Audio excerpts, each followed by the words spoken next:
What's up, guys? We're here with... It's PEEPSYGO, baby. And what'd you do? So I won a regional flight during the remote duel extravaganza with Shark, of all things. What made you want to play Shark and not Earth Machine? Well, Earth Machine, they play Zombie World and you lose, so you can't play that deck this format. So hopefully next format we'll be able to try that out. But Shark was fun.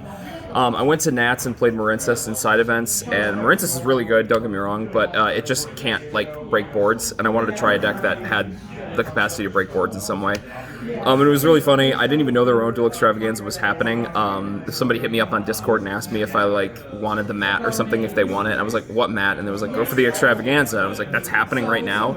So they played it on Saturday, and then I joined the one of the regional flights on Sunday. So that's how I joined it. Yeah, and I won. The first one I joined, I won it. They're gonna send you the deck box and the mat, right? Yeah, deck box, mat, and like a bunch of packs. And I also got enough like tickets for like prize ball tickets for like an attribute dice. So we take that. Yeah, I know, it's pretty cool.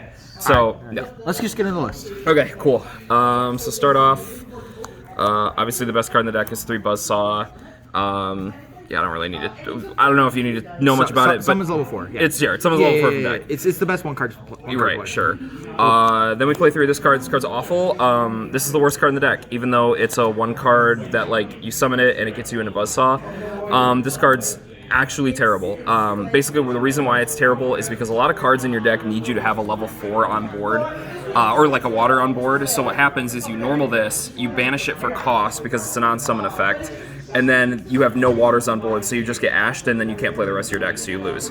I'll talk about what I'm replacing this with later, but it is absolutely getting cut from the deck. I think like people are so bound to playing this card, but we have to realize that it's just way too fragile, and you lose if it gets hit. So yeah, there was 3 Tuna, and then the best card of the deck, this is one of the craziest cards I've ever read. This card's insane. Alright, so we're Yu-Gi-Oh! Players and we don't read, so what does this card do? Okay, so let me just read the effect. Okay. So it says, if this card is used for the Xyz summon of a number monster, it can be treated as a level 3 or 4 monster. So that's the first like condition it has. But then this next part is all 1 effect, okay? So this is all 1 effect. It says, if all monsters you control are water, minimum 1, you can special summon this card from your hand, and if you do, add 1 level 3, 4, or 5 fish monster from your deck to your hand, except Abyss Shark. For the rest of the turn, you cannot special summon monsters except water monsters. Also, double the first battle damage inflicted to your opponent this turn by your number monster battling another monster. You can only use this effect of Abyss Shark once per turn. So it basically says, you have a water on board, you activate the effect in hand, you summon it, and add a fish. So it's crazy. This card's really, really good. It's an extender and a searcher. It's not. Yeah, it's really good. It's not all 1 effect. Yeah, exactly. It's all 1 effect. So it summons and adds simultaneously.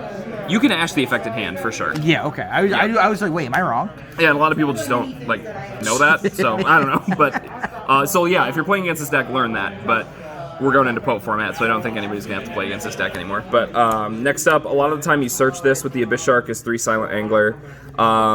It's an extender that doesn't waterlock you, so that's pretty good.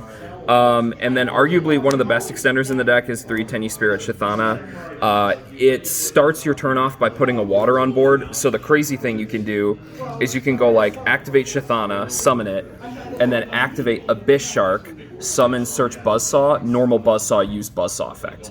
So like you can get the Abyss Shark on board without using your normal, which is like really good. So this card's very good. It's a nice looking Ultra. Okay, all right, I'm getting them today. Yeah, I know. I had to get the Lickin' while I could. yeah, exactly. And then 2 Silent Sea Nettle. This card is really good. Its recycling effect from the graveyard is relevant. But it's like it waterlocks you. I don't know. It doesn't matter too much because I actually really built into the waterlock a lot and played more water cards in the extra deck than most people do. But it's just another extender. I only play 2 of it because it's a hard once per turn, and I want to limit my hard once per turns. Yeah. And then the card that like nobody plays in Shark that I decided to play, which actually came up a lot, was Ice Knight. So this card is a hand trap magnet. Which is really good because they'll like effect veiler or impermit. Let me explain what it does. So yeah, I'm actually reading it right now. Yeah, okay. So this card says it gains 400 attack for each Aqua you control, which is actually relevant sometimes. I do want to point that out. It goes up to 17 with itself. Yep, it goes up to 17 with itself, and then like That's Toad, and Toad's an Aqua too, so it can go up from that. But that's not the important part. It has an initiation effect that says once per turn, you can activate this effect. You can normal summon one water monster in addition to your normal summoner set throughout the rest of the turn, and then you can't special summon except water. So it's an extender. Yes. So it fills a very specific niche that no other cards do. Like Lantern Shark doesn't do this. It's a normal summon that you can activate. It gives you a normal summon for another water throughout the rest of the turn, and it's any water. Lantern Shark says you can't normal summon except for... you can normal summon or like special summon a level 3, 4, or 5 fish from your hand. Notably, this piece of shit isn't a level 3, 4, or 5. So if you have this plus Lantern Shark in your hand, you can't summon this. You have to. The Lantern Shark's just dead in your hand. Yeah. But what you can do is you can normal Ice Knight, activate its effect, summon an extender, use the Ice Knight and the extender for Bahamut Shark, use the Bahamut Shark effect, summon a Toad, and then normal summon the Butuniful. So and that like the Toad protects your Butuniful from resolving, and then you get Buzzsaw, and then it's really good. So Ice Knight was very good. I just needed an extender. I need more guys, right? Like the biggest problem with this deck a lot of the time is that you just don't see enough waters in your hand, and Ice Knight filled a really specific niche, and it paid off a lot. I think that actually came up. I played 3 matches in the flight, so it was like I think I played it was 2 2-1s and a 2-0, so that's what 6 games. I don't know. I'm not gonna do that. It's 8 games. Yeah. So in like 3 of the games that came up. So. Math is not my strong suit. I'm sure. Death spot. Yeah, I know. We know. We're not going to talk about that history. So those are all the. 5. Yeah. Yeah. Okay. Well, it's not. Yeah. So for the one-ofs, right-hand shark. A lot of the time, if you don't have like enough gas to extend it, like a super crazy triple rank 4 board, you just summon this off of Buzzsaw, and it gives your thing permanent battle protection. Xyz Remora, this is searchable now. I didn't use to. Yeah, so this is actually searchable off of Abyss Shark. So if you do have enough gas, and your opponent opens a hand with not much interaction against you, a lot of the time you can really capitalize off of that by Abyss Shark searching Remora, and then using the Remora effects, summon back the monsters, and going into like a bunch of different rank 4s. So now that it's searchable, it's really good to play as a one-of. Yeah. Next up is Leafish. This is the card. Yeah, so Leafish is crazy now, and I really underestimated how good this card was.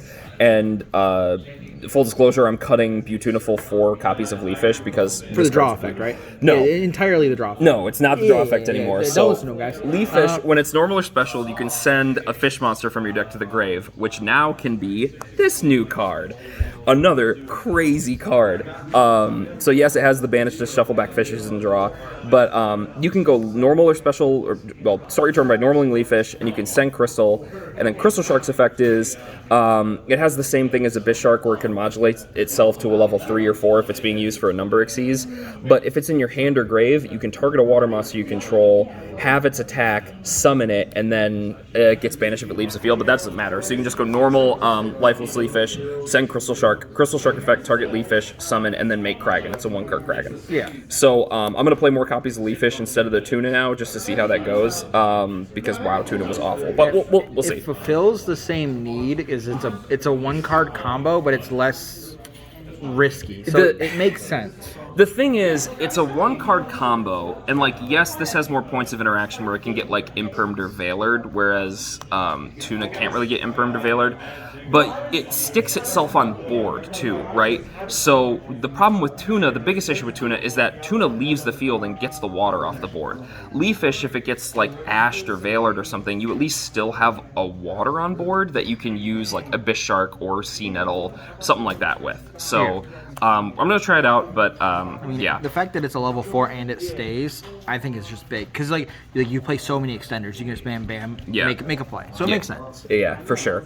And the most important interaction with Crystal Shark, by the way, is these two. So right-hand Shark has a very important effect where if you control no monsters, you can just special summon this from the graveyard. And if you have Crystal Shark in the graveyard as well, you can go Crystal Shark, target the right-hand Shark that you just summoned from the grave, and then make a Kraken. Yeah. So what the problem the deck used to have is it would run out of gas pretty quick, and you would have to depend on your top deck. Now, if your board gets outed, which a lot of the time it does, you can just go right-hand Shark effect in the grave, summon, Crystal Shark effect in the grave, summon, make Kraken. So, like, very relevant. Love me a Dryden. Exactly. That also burns. That did come up in the flight. Sorry to my branded player, but that's what you get for making Masquerade on people in time. And then for the rest, the spells, double White Mirror. It's a hard once per turn, so I only played 2. 1 ready. I didn't play any more copies or an instant. This was wrong. I need to put instant fusion in as well. It can get a water on board before using your normal, so that's really important. I really undervalued that. And there are times where I wish I had more of this, so I'm definitely playing it. Then Foolish. Foolish is a starter and extender now. I should say an extender more than a starter. But you can Foolish for Right-Hand Shark and summon. You can Foolish for Crystal Shark and summon. I guess you can Foolish for Leafish if you want the draws. But it's got a lot of applications that are good. And then Called By, because ban this card, please. Then for hand traps, 3 Ash, 3 Veiler. Best card of the format, 3 Droll, and 3 Best card now. Best card now, yeah. Sorry, best card of the... Yeah. Splite's about to go nuts on their draw Right, phase. exactly, yeah. Droll's not going to matter anymore. So, but in this current format, super relevant. That's 40, right? That is a 40-card main deck. If you'd have said anything, the video would have cut. Yeah. So extra deck, 2 Bahamut and 2 Toad. That's pretty obvious. Now, 2 Kragan. I don't know if people ever played 1 before, but 2 Kragan, you have like the Crystal Shark and Reborn, you have like the Abyss Shark. Abyss Shark can only be used for a number, so it's super relevant to like have 2 of this now, because it's usually what you go into. 2 Kragan Spawn, because that's what the Kragan summons. Abyss Dweller, this is like actually still a very good card. I mean, everybody kind of knows that, but it surprised me how good it was.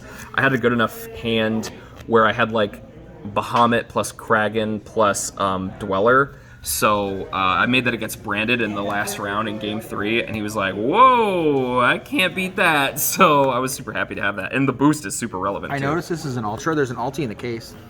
I guess I'm buying it. My man. Yeah. Support your OTS, everybody. Everybody. So then, one thing I wanted to talk about is 101 and Nash Knight. So I actually did play these. These cards are really good. Like, the first thing is like 101. It's a number monster, so if you can make it with like a Abyss Shark and Crystal Shark, and this is where, so it sucks because if I would have remembered that interaction in the flight, I would have 2-0'd my Punkthyrian. I would have 2-0'd the Punkthyrian player in the first round, but I just forgot that like I had 101, and I would have forgot I had double damage. But this is like relevant. It comes up a lot. But then Nash Knight, this card is really good. So it requires 2 level 5s, but notably Abyss Shark and Crystal Shark are the level 5s that you use. So what this does is it can't be destroyed by battle if you control a number monster besides, other than Nash Knight. Well, Nash Knight's not a number, but if you have a number monster, it can't be destroyed by battle. And then it has a very unique form of removal, which is quick effect, non-targeting, attaching removal. So you detach the materials from it, you attach Honor Arc to it as a material, and then you can attach 1 monster on the field to it as a material. So like, it just is this really niche form of removal that most decks don't really have. So it comes up a lot. Like, if you don't want to make the Kragan, you can make this instead. If you like, you're worried about destroying cards that they have, you can just like make this. I don't know. It's very bizarre. It's like a weird form of removal that most decks don't have. So it was really cool. I don't think I made it at all during the event because I just didn't need to, but I wanted to try it out. So I'm gonna keep playing the deck and maybe it'll come up. But it's just a really cool card. I like it a lot.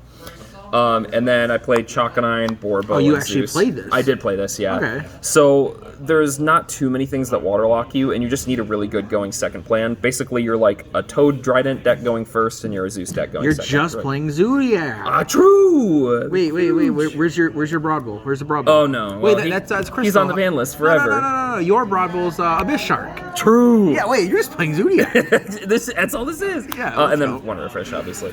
I'm gonna title it Zodiac. Sure, Zodiac Shark, why not? Then for the side deck, Triple DD Crow, card's really good.